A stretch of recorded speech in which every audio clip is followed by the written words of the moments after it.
Fala galera, sejam bem-vindos a mais uma aula aqui no canal Biologado. Hoje nós vamos trabalhar um pouquinho de fisiologia humana, especificamente o sistema digestório. Antes da gente começar, já peço que você deixe seu like e se inscreva aqui no canal, caso ainda não seja inscrito. Sem mais demora, vamos lá!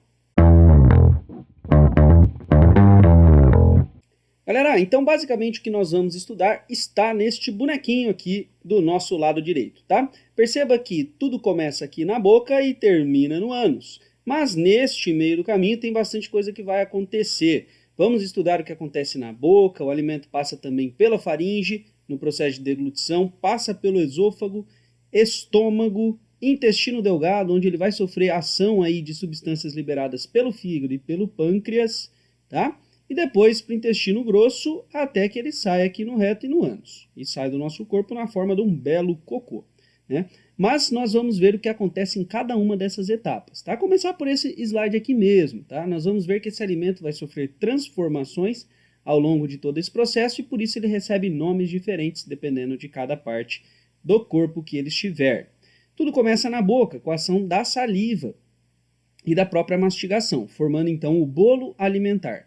Esse bolo passa pela faringe e esôfago e chega no estômago, onde ele sofre a ação do suco gástrico, que contém, além de enzimas, o HCl, o ácido clorídrico, transformando este bolo alimentar em quimo. Após o processo de transformação em quimo ser completado, este quimo passa para o intestino delgado, que é subdividido em duodeno, jejunum e ilho. Tá? Particularmente aqui no duodeno, ele vai sofrer a ação do suco entérico, e do suco pancreático, entérico liberado pelo próprio intestino e do suco pancreático liberado pelo pâncreas, como o nome sugere, transformando este quimo numa substância aí, né, num bolo de substância chamado quilo, ok? Após passar pelo restante do intestino delgado, o jejunum e o ilho, esse alimento vai ser absorvido pelo nosso corpo e aquilo que não for absorvido caminha para ser jogado para fora do nosso corpo pelo ânus. Isso vai acontecer, pessoal, na passagem do intestino grosso, onde a água é absorvida, né? Principalmente água e sais minerais, e o que sobrou, então, forma o bolo fecal, que será eliminado do nosso corpo. Muito bem, agora vamos dar uma olhadinha no que acontece ao longo de todos esses processos, começando pela boca. Na boca, pessoal, é onde começa a nossa digestão conhecida como digestão química, através de uma enzima muito famosa, a pitialina ou amilase salivar. Ela é produzida por 3 glândulas salivares, a sublingual, submandibular e parótida, né? que vão na verdade, ter 2 parótidas. Enfim, a gente tem subdivisões aqui, mas são 3 tipos básicos de glândulas, sublingual, submandibular e parótida. Vão produzir essa saliva, tá? Que atua aí, que vai possuir enzimas que atuam num pH ótimo neutro, tá? Ou levemente ácido, mas em torno de 7 é o pH perfeito da boca. Essa enzima, pessoal, a pitialina ou amilase salivar, ela vai converter o amido e o glicogênio em maltose, tá? Ou seja, se você colocar um pão na sua boca, o amido, que o pão é feito basicamente de amido, ele não é doce, mas se ele ficar um pouquinho ali, vai dar tempo suficiente para a sua enzima amilase salivar agir, ela vai transformá-lo em maltose, né? Lembra que a maltose é um disacarídeo, né? Que é doce. Então, o que acontece? Esse início de digestão faz com que você sinta já um gostinho adocicado na sua boca. A temperatura ótima de ação dessa enzima é em torno de 36, 37 graus. Muito bem. Não ocorre somente digestão química ali na boca. Na boca já começa um processo de digestão mecânica também, né? Através da mastigação que os dentes vão fazer. E aí nós temos, né, como a maioria dos mamíferos, nós temos então uma diferenciação de cada dente. Tá? Nós somos heterodontes, cada um funcionando aí com uma determinada função. Isso é muito importante para nós que somos onívoros, né? Termos dentes capazes de cortar, rasgar, amassar ou triturar um alimento. Para que a gente vai precisar mastigar um alimento? Por que é bom mastigar bastante o alimento antes de engoli-lo? Porque assim, pessoal, você quebra esse alimento em pequenas partes, facilitando a ação das nossas enzimas, facilitando a digestão química. Este é o principal objetivo da mastigação, tá? Aumentar a relação superfície-volume, tá? desse nosso contato mesmo, do nosso suco digestivo com o alimento. Muito bem. Após a mastigação ocorrer e a ação da saliva, que tem a principal função mesmo é umidificação, tá? Mas já começa uma digestão química ali nos carboidratos, esse alimento será deglutido, esse bolo alimentar será deglutido. A deglutição é um processo controlado pelo sistema nervoso autônomo e é bem complexo, na verdade, mas o que eu quero destacar é o que acontece aqui embaixo. Perceba que aqui nós temos a traqueia, que vai para o pulmão, né, a laringe, a traqueia, e aqui nós temos o esôfago, que vai direcionar então o alimento para o estômago. Não posso permitir que o alimento vá para o caminho errado, porque senão esse alimento vai cair no nosso pulmão, né, em direção ao pulmão, e isso vai causar bastante tosse, né, irritação, enfim, quando a gente costuma dizer aí que o alimento entrou no buraco errado. E aí isso obviamente vai causar uma reação do seu corpo para expulsar esse alimento dali, né?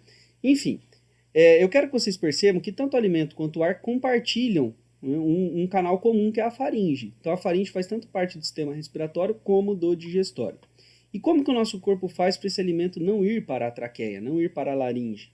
Existe uma estrutura chamada epiglote. Perceba que a epiglote, feita de cartilagem, ela é capaz de se dobrar, tá? Essa epiglote é capaz de se dobrar, fechando o caminho da laringe e da traqueia. Então, quando nós vamos engolir um alimento, isso vai ativar alguns neurônios sensoriais nessa região que induzem esse movimento de deglutição, que basicamente é a epiglote se fechando para impedir que esse alimento entre pela traqueia, então esse alimento vá direto para o esôfago e aí assim que ele passa, a epiglote volta aqui para a sua forma de repouso, onde a traqueia permanece então desobstruída, aberta. Basicamente é essa aí a ideia. Muito bem. Então, continuando, ó, perceba que aqui nós temos o esôfago, coladinho nele a traqueia, para ver que eles são de fato... Que eles são de fato aqui coladinhos um com o outro. Tudo bem? Tá aqui.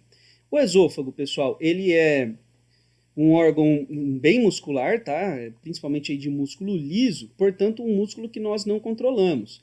E é aqui no esôfago que começa um movimento conhecido aí como um movimento peristáltico, que vai seguir esse alimento até o final, né? Direcionando esse alimento para o local correto, né? Para um único sentido. Então são contrações lentas aí que vão acontecer, direcionando o alimento de cima para baixo.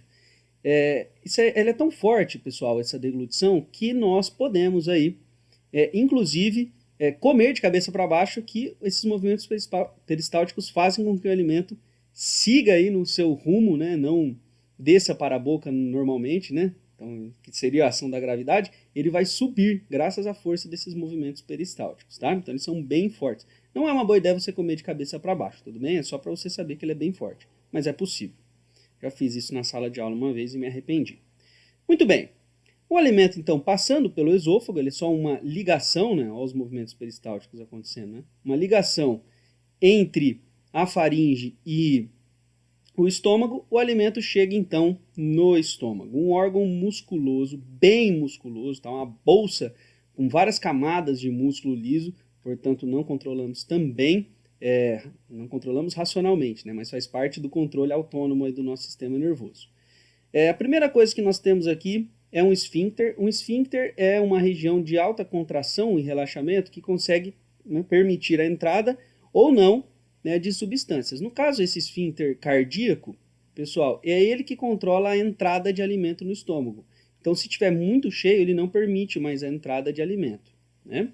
E ele também vai ser aquele que vai impedir a saída, né, o refluxo dos alimentos para o esôfago. Algumas pessoas sofrem com um problema aqui, de refluxo, inclusive, né?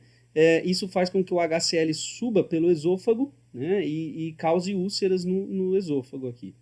Então, essas úlceras eu vou mostrar já uma delas aqui para vocês, podem doer bastante. Aí ele é dividido aqui, pessoal, em fundo, corpo, né, e o piloro, que é a região terminal dele, de saída, onde nós temos outro esfíncter pilórico, né, que vai controlar então a saída desse alimento. Então o esfíncter cardíaco a entrada e o pilórico a saída do alimento, que vai se chamar então, a partir daí, quimo. Perceba que eu disse para vocês que tem um HCl aqui, então tem um ácido, né, o pH aqui do estômago é extremamente ácido. Como que isso não vai destruir as células da parede desse estômago? Graças a outras células que vão produzir uma mucosa. Essa mucosa protege, então, né, todo o revestimento interno do estômago da ação desses ácidos. tá? Existe uma bactéria que se estabelece aqui, a Helicobacter pylori. Essa bactéria acaba, por determinadas ações metabólicas dela, destruindo essa mucosa. É o que ocasiona úlceras no estômago. Então, muitas vezes essas úlceras são associadas à ação de uma bactéria. Vou mostrar uma úlcera aqui para vocês. Olha que tenso, pessoal. Uma endoscopia. Olha o tamanho dessa úlcera. Imagina a dor que essa pessoa está sentindo, né? Perceba como está inflamada, né? Olha, nossa, é muito tenso. Muito bem. Se você tiver curiosidade, você digita e procura mais vídeos sobre isso, que me dá uma agonia ficar passando isso. Muito bem, chegamos no estômago. O que vai ocorrer no estômago? Digestão química, tá? Principalmente digestão química, onde nós vamos ter a ação de um pH extremamente ácido, que ajuda inclusive a proteger o nosso corpo de invasores que poderiam entrar via alimento. Tá? E nesse pH extremamente ácido, nós vamos ter a ação de uma enzima potentíssima que digere proteínas, tá? Que é a pepsina. Mais tarde eu vou falar para vocês um pouco melhor sobre ela, mas já adiantando, essa pepsina é a forma ativa da enzima, tá? Ela não é liberada na sua forma ativa. Ela é tão forte que ela digeriria a própria célula, né, nesse processo, ou partes da célula. Então ela é liberada de uma forma inativa e esse pH, né, ácido faz com que ela se torne ativa. A forma ativa chama-se pepsinogênio. Depois eu vou falar dessas estruturas, são os zimógenos. Já já eu comento disso. Outra coisa que nós temos aqui no estômago é a ação da renina. O que a renina faz? A renina, pessoal, é uma proteína que coagula outra proteína, que é a caseína, tá? Que é a principal proteína do leite. Os recém-nascidos têm muito produção de renina, mas os adultos nem tanto, né, nos mamíferos. Por isso que nós adultos deveríamos não tomar leite ou diminuir muito o consumo de leite e derivados, tá? Porque o leite ele não é de fácil digestão. Para os recém-nascidos acaba sendo, justamente por conta da alta concentração da renina, que vai coagular essa proteína, facilitando o processo de digestão neles, né? E não podemos deixar de citar o HCl, que vai, né, ajudar a eliminar micro-organismos, vai ativar a pepsina e amolecer os alimentos. Tudo isso forma o suco gástrico, tá? O suco gástrico, que é o suco que vai agir no estômago. Aqui nós temos uma glândula, né, gástrica, uma aqui e uma aqui, e percebe que nós temos um monte de células que vão produzir coisas. Eu quero que você se atente para duas delas. Uma é a célula parietal, que produz o HCl, né? Esse fator intenso nós não vamos comentar aqui. E a célula parietal, né, que vai produzir aí o pepsinogênio, que é a forma inativa da pepsina. Tá? Aqui também tem uma lipase gástrica, mas não precisa se preocupar com isso, porque essa lipase praticamente não tem atuação. Então ela praticamente não cai em vestibular, é como se ela não existisse. Mas essa célula principal produz então o pepsinogênio, que será ativo lá no suco gástrico. O estômago não tem função de absorção, mas existem substâncias que podem ser absorvidas no estômago. Entre elas eu cito a cafeína, o álcool e o ácido acetil salicílico, a aspirina. Por isso que se você beber de barriga vazia, você vai ficar muito louco muito rápido, né? Porque o álcool já será absorvido diretamente ali no estômago, ainda que em pequena quantidade. Mas a ação dele será muito mais rápido do que se você tiver com a barriga cheia, né? Onde terá competição por absorção, então você não vai absorver tanto esse álcool. Muito bem, chega de falar do estômago. Muito bem, chega de falar do estômago, vamos falar um pouquinho do intestino. Beleza, pessoal? O intestino delgado é dividido em 3 partes, a menor delas é a primeira, o duodeno, seguido do jejúnio e do íleo. Tá? No duodeno, onde ocorre mais de 90% da digestão. Então essa é a principal função do duodeno. Já o jejúnio e o íleo, que tem uma forma muito parecida também, às vezes eles são chamados de jejúnio e íleo só, é onde vai ocorrer a maior parte da absorção dos nutrientes. Então no duodeno ocorre digestão principalmente e no jejúnio e íleo principalmente a absorção de nutrientes. Mas as duas coisas vão ocorrer nos dois. Vamos lá então falar um pouquinho sobre digestão química. Diferentemente do estômago, que é ácido, o intestino delgado tem um pH ótimo para suas enzimas, ligeiramente básico, em torno de 8. Tá? E o que a gente vai ter agindo ali no intestino delgado? Muita coisa. É onde ocorre principalmente a digestão no nosso corpo. Então tem que ter muitas enzimas muito diversificadas aí para digerir todo o alimento que entrar. A primeira coisa que eu vou comentar com vocês é sobre a enteroquinase. O que é a enteroquinase? Na verdade, pessoal, a enteroquinase é uma proteína que vai transformar uma enzima inativa, né, um tripsinogênio, em tripsina. Tá? A tripsina é extremamente importante para a digestão das proteínas. Também vou comentar essa reação um pouquinho depois. Então, o próprio intestino delgado possui células que produzem a enteroquinase. A função dela é ativar o tripsinogênio. Ela faz como o HCl faz na tripsina, né, no tripsinogênio no estômago, que a gente acabou de ver. Mas quais são as enzimas digestivas produzidas pelas células do intestino delgado? Pessoal, existem muitas. Eu vou trazer as classes aqui. As peptidases, que vão digerir proteínas. Tá? As carboidrases, e aí nós temos cada uma que vai agir em um substrato diferente, mas digerem carboidratos de maneira geral. E as nucleotidases, que vão digerir ácidos nucleicos. Tudo bem?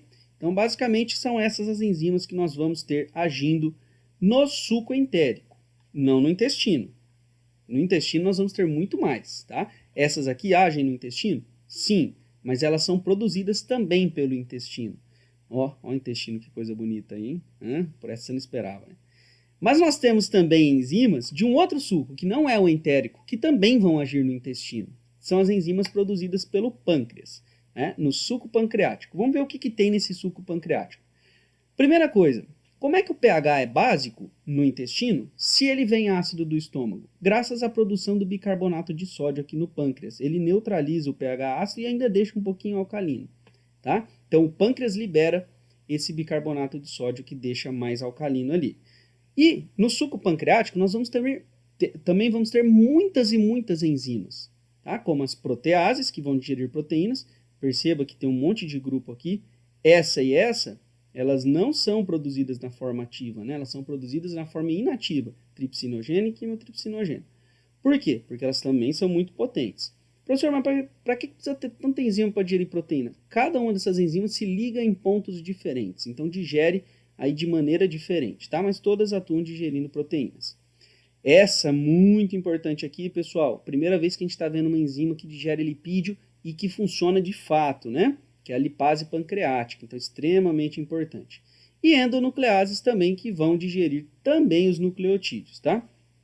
Então elas vão atuar no DNA e no RNA, separando os nucleotídeos para que as nucleotidases do próprio suco entérico, né, digiram aí esses nucleotídeos, separando-os nas partes correspondentes.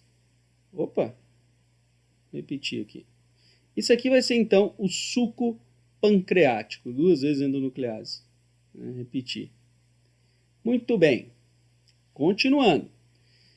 Como eu prometi para vocês, eu vou explicar um pouquinho mais sobre os zimogênios. O que funciona aqui, pessoal? Os zimogênios, tem essa definição, são precursores inativos que são transformados em enzima ativa pela ação de outras substâncias. Tá? Isso serve para proteger as células que os produzem. Isso aqui, eu estou dando um exemplo para vocês, né, do tripsinogênio que eu comentei agora há pouco. Ele é produzido no suco pancreático, mas ele só se torna tripsina se tiver ação da enteroquinase, que é produzida pelas próprias células do intestino delgado. Aí a tripsina vai transformar o quimiotripsinogênio em quimiotripsina, né? E aí, enfim, isso aqui é um exemplo, aqui tem outro exemplo, poderia citar um monte, né? Poderia citar o exemplo do estômago, que a gente já falou. Enfim, mas essa é a ideia básica. Os zimogênios terminam sempre com gênio, são precursores inativos de enzimas potentes. Aqui tem uma listinha para quem é curioso, quiser dar uma conferida nos principais zimogênios e onde são produzidos e como é o nome da sua enzima ativa. Depois pode dar uma olhada com mais calma.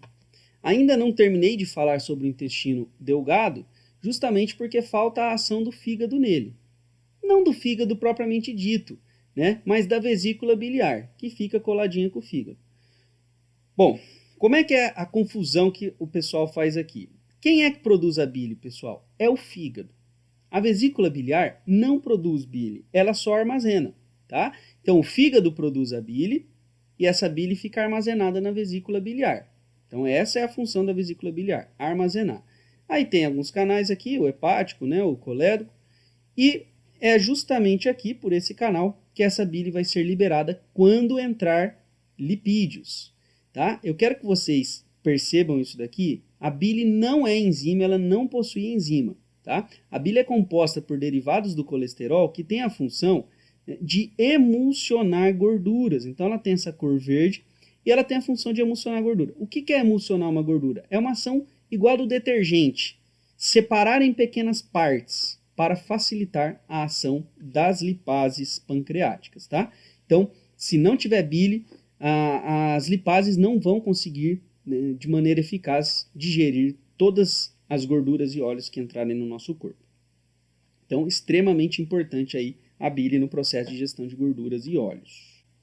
Então agora, pessoal, nós vamos falar um pouquinho sobre o intestino grosso. O intestino grosso pode ser dividido aí nos seus cólons e na parte final do reto e do ânus. Quando o alimento sai, então o quilo, né, sai do intestino delgado, ele entra na fase final, que é o intestino grosso. O intestino grosso não tem função de absorver nutrientes, mas sim de preparar o quilo, transformando em bolo fecal, ou seja, transformando naquilo que será eliminado do nosso corpo. Tá? A primeira etapa aqui nós temos o seco e o apêndice, né, que não tem uma função aqui específica no nosso corpo, é considerado um órgão vestigial aqui, né, só serve para inflamar. Às vezes esse bolo fecal acaba entrando, se armazenando aqui, onde tem uma reprodução de bactérias muito intensa. Bom, o alimento chegou aqui, pessoal. Alimento não, né? O quilo chegou aqui. Ele vai passar pelo cólon ascendente, transverso, descendente, sigmoide, reto e ânus. Ao longo de todo esse processo, ele tem que passar devagarzinho por aqui, porque ao longo desse processo aí terá absorção de água e sais minerais. Tá? Então é aqui que ele vai tomar o aspecto final do cocô mesmo, né? Das fezes, do bolo fecal. Se ele passar muito rápido, pode ser que desencadeie um quadro de diarreia, né? Você não absorva a água e ela sai as fezes muito líquidas. Então, é um processo extremamente importante. Algumas bactérias podem desregular isso daqui, como a bactéria que causa cólera, né? A Vibrio cholerae. Ela desregula esse processo, fazendo com que a pessoa praticamente elimine água com bicarbonato de sódio, né? Uma água branca. Então, essa é a função principal do intestino grosso, absorção de água e sais minerais. Muito bem. Algumas pessoas podem ter um probleminha, que é a doença celíaca. Bom, o que é a doença celíaca? Eu vou comentar isso agora no final dessa aula. A doença celíaca, ela consiste na incapacidade da pessoa digerir uma proteína, né, chamada glúten, que está presente em vários cereais. Então, essa proteína não será digerida e nem absorvida, o que ocasiona um processo inflamatório que faz com que as microvilosidades do intestino, né, vocês aprenderam isso na aula de epitélios, né, essas microvilosidades têm a função de aumentar a superfície de absorção, elas sumam, né, ficando liso, o intestino fica liso. Isso é um problema, pessoal, porque ele vai dificultar a absorção de nutrientes lá no intestino delgado. Então essa pessoa pode ter uma série de sintomas por conta dessa deficiência de absorção de nutrientes. Então, não tem cura essa doença, essa pessoa simplesmente tem que não comer glúten. Os alimentos vêm escritos se tem glúten ou não. E para finalizar, nós vamos ver como que se dá o processo de controle dessa digestão no nosso corpo. Tá? Basicamente, nós temos alguns hormônios que vão atuar. Isso não costuma cair muito no vestibular, mas é bom a gente comentar aqui. O primeiro hormônio produzido e com atuação no estômago é a gastrina. Tá? Ela é estimulada pela presença de alimentos no próprio estômago, e aí existem células ali no estômago mesmo que vão produzir a gastrina, que é um hormônio que estimula justamente a produção de suco gástrico. Então, o alimento entrou, a gente começa a produzir mais suco gástrico, obviamente, para digeri-lo. Tá? O próximo que a gente vai ver é a secretina, um hormônio produzido pelas células do intestino delgado.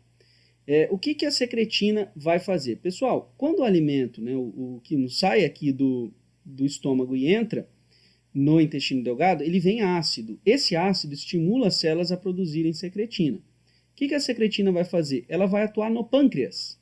Apesar de ser produzida no intestino, ela atua no pâncreas, estimulando a liberação do suco pancreático, né, que vai conter ali o bicarbonato para neutralizar esse pH.